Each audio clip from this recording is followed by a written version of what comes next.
Bismillahirrahmanirrahim. Alhamdulillahilladzi amarana bid-du'ai wal iktisab wa wa'adana bil ijabati wal husuli was thawab. Ashhadu an la ilaha illallah wahdahu la syarika lahul wahhab wa ashhadu anna sayyidana Muhammadan abduhu wa rasuluhul awwab. Allahumma salli wa sallim ala sayyidina Muhammadin manba'il adab wa ala alihi wa sahbihi wa zurriyatihi wa atba'ihi ila yaumil hisab, amma ba'd.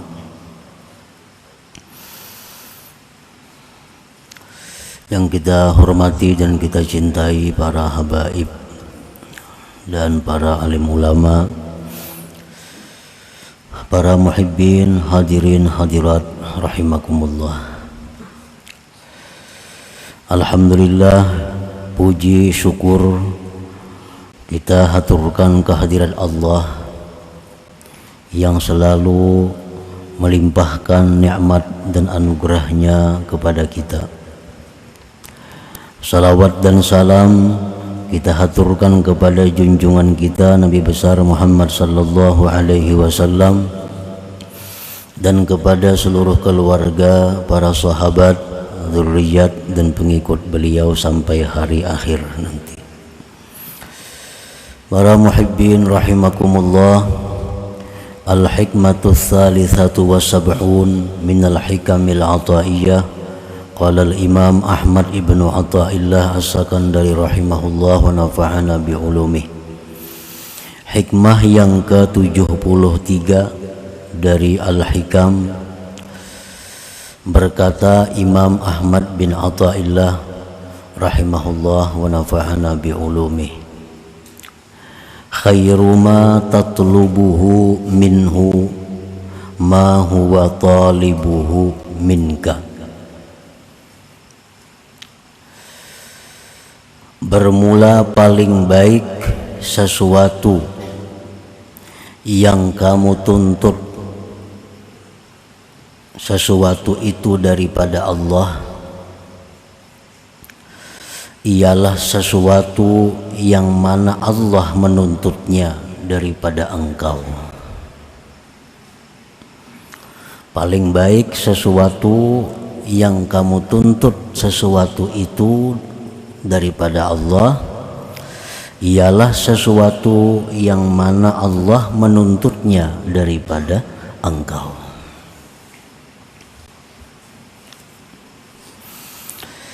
Maksudnya adalah khairu ma tas'aluhu minallahi ta'ala huwa ma amarakallah aw rasuluhu bisu'alih. Paling baik sesuatu yang kamu minta daripada Allah ialah sesuatu yang Allah perintahkan kepada engkau atau Rasulnya sallallahu alaihi wasallam dengan memintanya.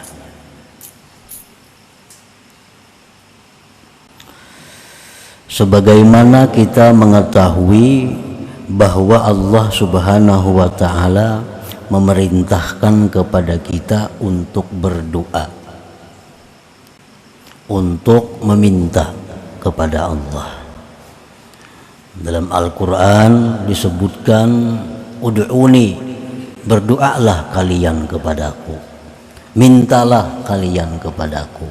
Nah, itu perintah Allah agar kita minta kepada Allah. Minta apa kita kepada Allah? Minta sesuatu yang Allah perintahkan kita untuk memintanya. Minta kepada Allah akan sesuatu yang Allah perintahkan kita untuk memintanya itu. Nah, jadi dengan demikian dalam satu doa itu ada dua perintah yang kita laksanakan. Dalam satu permintaan kepada Allah ada dua perintah yang kita perbuat. Pertama yang kita laksanakan, yang kita perbuat adalah doa, itu perintah Allah. dan isi doa itu pun perintah Allah. Jadi terlepas daripada doa kita itu dikabulkan oleh Allah apa yang kita minta, yang penting kita sudah dapat 2 pahala. 1 pahala doa, 2 pahala isi doa itu.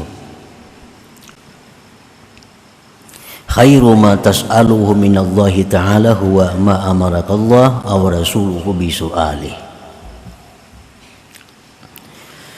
Khairud du'a ad-du'a alladhi 'allamakallah aw rasuluh. Paling baik doa ialah doa yang diajarkan Allah dalam Al-Quran dan doa yang diajarkan Rasulullah sallallahu alaihi wasallam di dalam hadisnya atau sunnahnya. Jadi sebelum kita minta kepada Allah sesuatu, sebelum kita minta kepada Allah sesuatu, kita harus tahu dahulu sesuatu yang kita minta itu apakah diperintah oleh Allah memintanya. Nah, apabila sesuatu itu memang diperintah Allah untuk memintanya, maka itulah paling baik permintaan kita kepada Allah. Apabila kita minta sesuatu kepada Allah, maka kita mesti tahu dahulu adakah sesuatu itu diperintah Rasulullah untuk memintanya. Apakah pernah Rasulullah minta seperti apa yang kita minta itu? Nah, bila mana doa kita itu isinya pernah diminta Rasulullah kepada Allah, nah maka itulah sebaik-baik doa kita. Itulah sebaik-baik doa. Jadi seolah-olah tidak ada ikhtiar dari kita dalam memilih isi doa. Tidak ada kehendak dari kita isi doa itu. Nah, jadi isi doa itu permohonan itu memang disuruh Allah kita memohon itu. Nah, memang disuruh Rasulullah kita minta itu kepada Allah. Nah, itulah sebaik-baik doa, sebaik-baik permintaan kepada Allah Subhanahu wa ta'ala. Fa'lam ayyuhal murid anna minad du'a ma huwa kufrun. Ketahuilah wahai murid bahwasanya di antara doa itu ada yang kafir. Orang tuh berdoa dengan doa itu jadi kafirnya.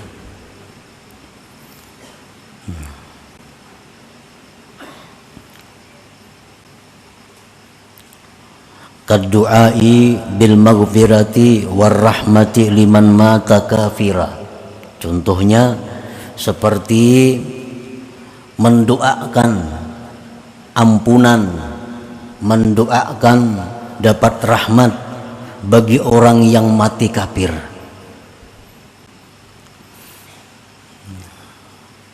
Orang tuh mati kafir, didoakan mudahan ini dapat rahmat, nah mudahan ini diampuni Tuhan. Itu kita jadi kafir jadinya. Nah, ada orang nang kada Islam mati, nah, dipadahkan almarhum. Nah itu kan almarhum itu apa artinya? Orang yang dirahmati Allah. Berarti kita setuju dengan kekafiran itu. Setuju dengan kekafiran itu. Ar-ridha bil kufri kufrun. Ridha dengan kekafiran itu kafir. Jadi orang-orang yang kita yakini mereka itu sudah nyata-nyata bukan Islam matinya, jangan sekali-kali kita mengucapkan almarhum, jangan sekali-kali kita mengucapkan semoga dia dirahmati Allah, jangan. Karena kalau kita tahu maka kita jadi kafir. Nah, itu contohnya antara lain. Wa minhu ma huwa haram, dan perlu diketahui pula bahwa di antara doa itu ada yang haram. Nah, doa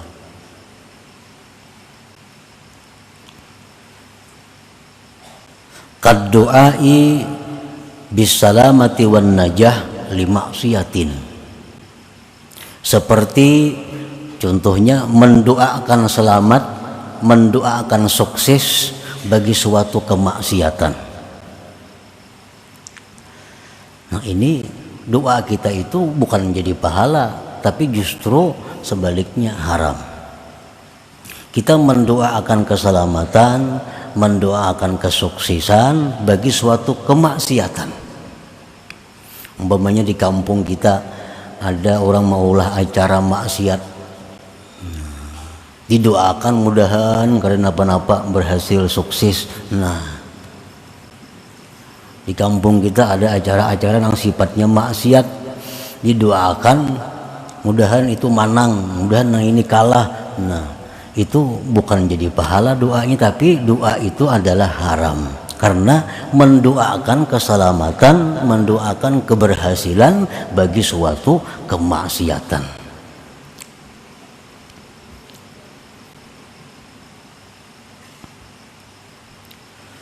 Autulil umur li fasikin, atau mendoakan panjang umur bagi orang fasik, haram juga. Orang fasik berulang tahun, semoga panjang umur, mendoakan kan kayak itu. Apalagi orang kafir makinnya, ini orang fasik aja didoakan mudahannya panjang umur. Berarti dia menghendaki agar Allah Ta'ala itu makin lama dimaksiati, makin lama ditentang. Nah, jadi jak ada boleh juga, itu haram juga. Wa minhuma huwa makruh, di antara doa itu ada yang makruh. Kaqaulil a'rabi, seperti perkataan a'rabi, Allahumma arhamni wa Muhammadan wa la tarham ma'ana ahada. Seorang a'rabi, orang dusun, berdoa. Nabi kita mendengar, ini tuh berdoa. Isi doanya, ya Allah, sayangilah aku dan Nabi Muhammad, jangan disayangi yang lainnya. Nah, membatasi rahmat Allah. Ya Allah, sayangi aku dan Nabi Muhammad dan jangan yang lainnya. Nah, itu makruh doa seperti itu. Wa qayyas 'alallah ma la ya'lam khairahu wa syarrahu fil 'aqibah, dan seperti dia berdoa kepada Allah, meminta kepada Allah sesuatu yang dia tidak tahu baik dan jahatnya di kemudian hari. Nah, ini yang banyak kita melanggar. Mudahan kayaknya jadi orang sugih. Itu makruh. Kenapa? Karena kita kada tahu apakah kesugihan itu membawa kebaikan lawaninya atau membawa kejahatan kepadanya. Kita kada tahu itu. Nah, mendoakan itu. Mudah-mudahan yang beruntung, nah itu bagus saja, kada apa-apa. Mudahan jadi pejabat umpamanya. Nah, maka kada tahu jadi pejabat itu kayaknya ujungnya apakah baik atau kada, kita kada tahu. Mudahan ini panjang umur umpamanya, jangan juga, karena panjang umur belum tentu baik atau kada baik. Nah, jadi minta kepada Allah sesuatu nang kita kada tahu akibatnya baik atau kada, itu jangan, itu makruh. Wa minhuma huwa ma'mur, dan sebagian doa lagi ada yang diperintah. Nah, ini yang dimaksud di dalam hikmah ke-73 ini. Berdoalah engkau kepada Allah dengan doa yang diperintah Allah atau yang diajarkan Allah dan Rasulnya. Banyak apa-apa yang diperintah Allah. Nah, itu kita minta kepada Allah. Contohnya pertama, kaddu'a bi ghufraniz dzunub. Nah, seperti minta lawan Tuhan agar diampuni dosa-dosa. Nah, ini kita berdoa supaya diampuni dosa-dosa kita, itu perintah Allah. Allah menyuruh kita dalam Al-Quran banyak, minta ampunlah kepada Allah. minta ampunlah kepada Allah. Nah sekarang kita minta, karena Allah menyuruh kita berdoa, nang isi doa itu minta ampun. Ya perkara diampuni, kata diampuni itu lain soal. Yang penting bila kita berdoa, ya Allah ampunilah dosa hambamu, dapat 2 pahala. 1 pahala kita minta, 2 nang diminta itu memang disuruh oleh Allah. Doa bi ghufrani dzunub, seperti doa dengan diampuni dosa-dosa. Kenapa Allah menyuruh kita berdoa dengan doa supaya diampuni dosa? Karena Allah Maha tahu bahwa manusia itu kadangkala lepas daripada dosa.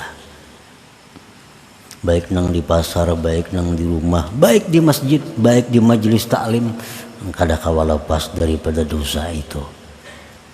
Nah, coba yang Allah minta kepada kita adalah minta ampun kepadanya, minta ampun kepada Allah. Kita jangan berdoa, ya Allah umpamanya selamatkan hamba dari dosa, jangan minta itu sudah Nabi ampunnya. Allahumma aqsimni minadz dzunub, ya Allah peliharalah hamba daripada dosa. Itu doa nang kada boleh diminta kepada Allah, karena maksum dari dosa itu hanya para nabi. Kalau kita doa apa? Ya Allah ampunilah dosa-dosa hamba, karena kita kada bisa lepas daripada dosa, lain nabi. Dalam Al-Quran banyak ayat Rabbana ighfir lana, ya Allah ya Tuhan kami ampunilah kami. Wa qur rabbighfir, katakan wahai Rasul, rabbighfir, ya Allah ya Tuhan ampuni. Nah jadi kalau kita berdoa dengan doa supaya diampuni, itu doa yang paling tepat, karena kita memang disuruh Allah untuk minta itu. Yang kedua contohnya wa ilmin nafi', minta ilmu kepada Allah. Minta ilmu kepada Allah, itu Allah menyuruh kita.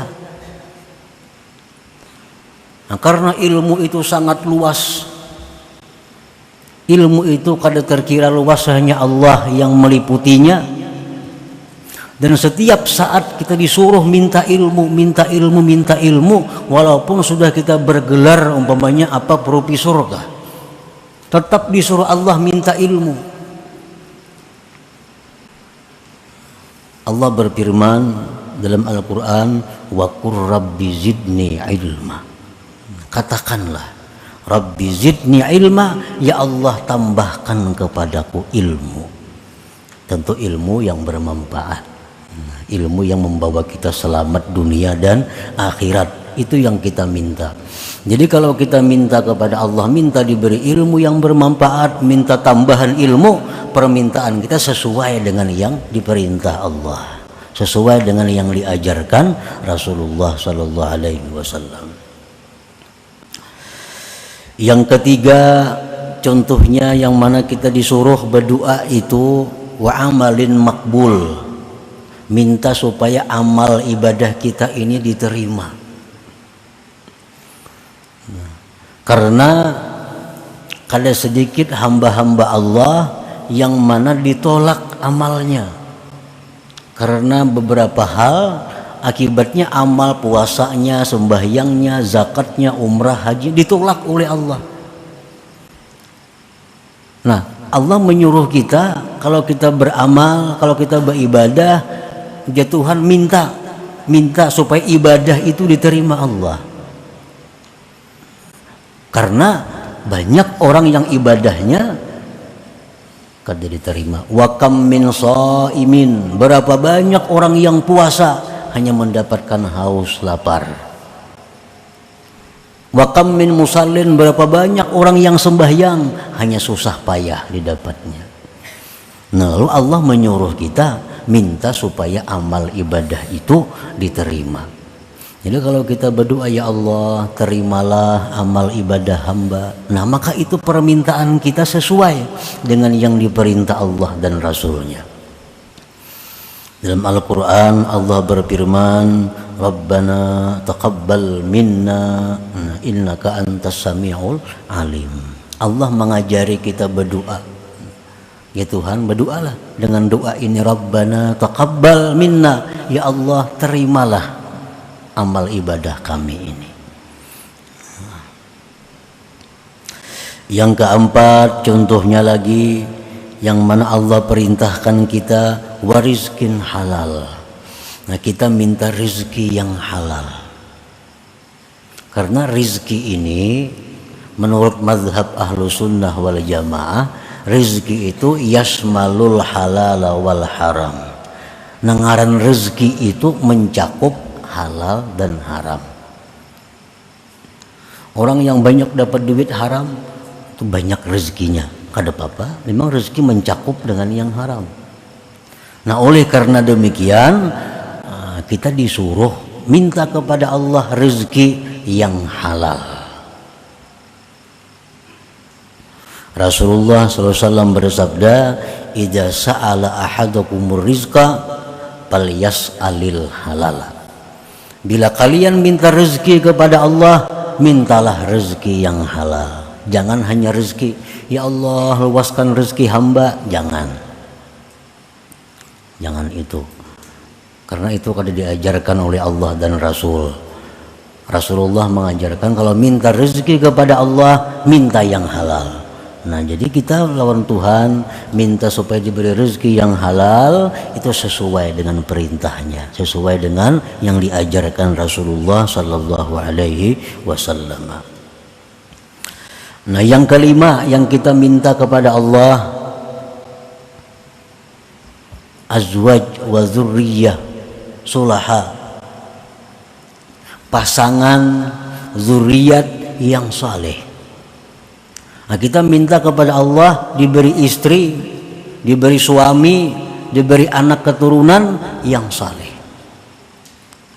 Nah, minta itu kita kepada Allah memang disuruh Allah minta. Allah mengajarkan dalam Al-Quran, Rabbana hablana min azwajina wa zurriyatina qurrata a'yun. Ya Allah, berikanlah bagi kami, pasangan-pasangan kami, zuriat-zuriat kami, qurrata a'yun, penyenang hati. Penyenang hati. Nah, penyenang hati itu akan didapat bagi seorang suami kalau istrinya itu salihah. Seorang perempuan akan dapat pasangan yang menyenangkan hati kalau suaminya saleh. Suami istri akan dapat penyenang hati kalau punya zuriat keturunan yang saleh. Nah, coba orang misi anak datang mabuk ke rumah. Nah, kayak apa aja sugihnya, kayak apa aja nyamannya, kayak apa aja tinggi bangkat kedudukannya, datang kena anak ke rumah ditandu orang nah, mabuk gitu di bawah jembatan, adalah penyenang hati. Nah, jadi maka itu Allah meminta kepada hamba-hambanya ini supaya minta lawan Allah pasangan dan zuriat yang saleh itu. Yang keenam, yang mana contohnya an-nasru 'ala zalimin, minta pertolongan kepada orang zalim, minta pertolongan kepada Allah menghadapi orang-orang zalim ini. Nah, siapa orang-orang zalim yang dimaksud itu? Pertama adalah iblis wa junuduh, iblis dan pasukannya. Ini orang-orang yang sangat zalim. Kezaliman mereka itu adalah ingin mencelakakan kita kepada kecelakaan yang tidak ada akhirnya. Nah, itu orang-orang yang sangat zalim. Iblis dan pasukannya, syaitan-syaitan. Nah, kita minta tolong kepada Allah menghadapi mereka itu supaya bisa menang. Supaya bisa menang. Siapa lagi orang-orang yang zalim, orang-orang kafir yang mereka itu berusaha menghancurkan umat Islam. Nah, kita minta kepada Allah agar ditolong menghadapi mereka itu. Orang-orang kafir yang mana mereka itu secara zahir berdamai kepada kita, tetapi secara tersembunyi mereka itu menghancurkan umat Islam. orang-orang kafir yang membuat sabu-sabu, orang-orang kafir yang membuat heroin, itu orang-orang kafir yang berusaha menghancurkan moral umat Islam. Nah, kita minta tolong kepada Allah menghadapi mereka itu. Memang Allah menyuruh kita supaya kita minta kepada Allah untuk diberi kemampuan menghadapi orang-orang yang berbuat kerusakan seperti tadi. Allah berfirman dalam Al-Quran, mengajarkan sebuah doa kepada kita, Rabbin surni alal qaumil mufsidin. Ya Allah, ya Tuhanku, tolonglah hamba menghadapi kaum-kaum yang berbuat kerusakan itu. Yang ketujuh, contohnya lagi, kita minta diselamatkan daripada bala. Minta diselamatkan daripada bala. Hakikat bala itu adalah sesuatu yang membawa kita ke neraka, itu bala. Itu hakikat daripada bala. Sesuatu apapun yang membawa kita kepada dosa, itu bala. Nah, kalau sesuatu yang membawa kita kepada pahala, sesuatu yang membawa kita kepada surga, itu bukan bala, tapi nikmat dari Allah. Jangan diartikan bala itu sakit. Jangan diartikan bala itu kesusahan. Karena kadang mungkin dalam dunia ini kita terhindar daripada sakit, tuh ada mungkin. Mula orang sihat berumuran, ada suah sakit napa-napa, kada mau. Pasti ada apakah nang sakit apakah. Jadi kita minta diselamatkan daripada bala itu, minta sesuatu kepada Allah agar diselamatkan kita daripada hal-hal yang membawa kepada dosa. Kita dapat penyakit, timbul kita kada sabar, nah itu bala. Kita dapat musibah, lalu kita sabar, ridha, bukan bala, itu nikmat dari Allah. Nah, Rasulullah sallallahu alaihi wasallam bersabda, "Idza sa'altumullah fas'alul afwa wal afiyah." Ujar Nabi, kalau engkau minta kepada Allah, mintalah kemaafan dan afiyah. Nah, afiyah itu sesuatu yang sihat rohani dan jasmani, sesuatu yang selamat rohani dan jasmani. Jadi afiat itu lebih daripada sihat. Kalau sihat itu hanya jasmani, tapi kalau afiyah sihat rohani dan jasmani. Itu yang kita minta kepada Allah.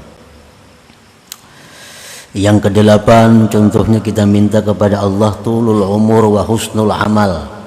Nah, kita minta kepada Allah dipanjangkan umur, dibaguskan perbuatan, supaya banyak pahala.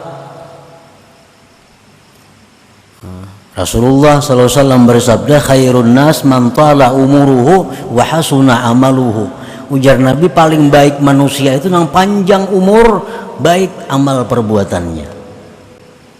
Nah, jadi kita minta kepada Allah panjang umur, sihat afiat untuk ibadah. Nah, permintaan kita kepada Allah seperti itu adalah sesuai dengan yang diberi petunjuk oleh Allah, sesuai dengan ajaran Rasulullah, agar itu kita minta.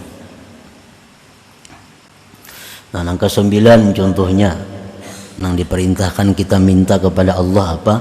Husnul khatimah. Nah, kita minta kepada Allah husnul khatimah. Artinya apa? Mati dalam keadaan membawa iman Islam, mati dalam keadaan mengucap la ilaha illallah, itu husnul khatimah. Nah, ini mesti diminta kepada Allah, dan Allah pun menyuruh kita minta itu.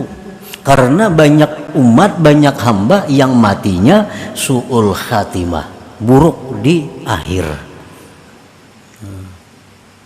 Bukan hanya zaman sekarang, zaman Nabi pun banyak, ada beberapa sahabat yang buruk akhir. Ada sahabat Nabi yang begitu hebat berperang, tapi Nabi kita mengatakan huwa finnar, itu masuk neraka aja Nabi kita tuh. Sahabat ini bingung, wah makanya berperang, umpat fisabilillah, begitu banyak membunuh orang kafir. Tapi Nabi mengatakan huwa finnar, dia mati masuk neraka. Lalu sahabat ini meneliti, mengintai gerak-gerik laki-laki tadi. Nah, begitu dia berperang orang kafir, membunuh orang kafir, lalu dilukai oleh orang kafir. Si laki-laki tadi dilukai oleh orang kafir. Rubuh. Nah, kada tahannya menyandang sakitnya itu karena pedang orang kafir.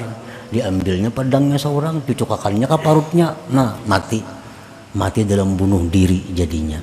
Oh, dia sahabat bujur ke Nabi madahkan huwa finnar, dia mati masuk neraka. Nah, ini su'ul khatimah. Padahal sahabat Nabi, padahal berperang lawan Nabi.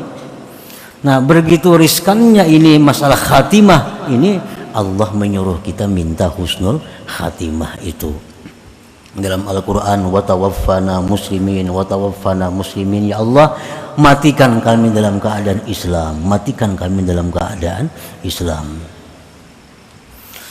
Nah, yang ke-10 yang kita minta kepada Allah adalah dukhulul jannah bighairi hisab. Masuk surga itu kada bahisab. Masuk surga itu kada singgah ke neraka. Nah, karena orang nang mati husnul khatimah itu bisa aja ke neraka dulu. Karena direndam di neraka, hanya dibangkit ke surga. Jadi jangan hanya minta husnul khatimah. Nah, husnul khatimah itu bukan jaminan langsung ke surga, kada. Husnul khatimah artinya sekada-kadanya dia mati dalam Islam.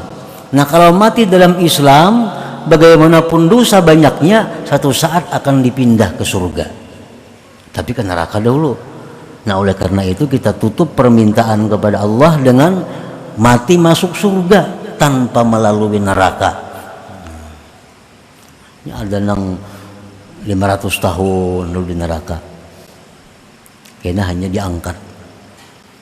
Hingga diangkat, ini latat nih, hirang. Ngarannya jahannamiyun, orang mantan jahannam. Lalu di neraka diangkat, masuk surga kada boleh orang awak hirang kayak ini. Orang surga bunga-bungas. Jadi dimasukkan dulu ke nahrul hayat.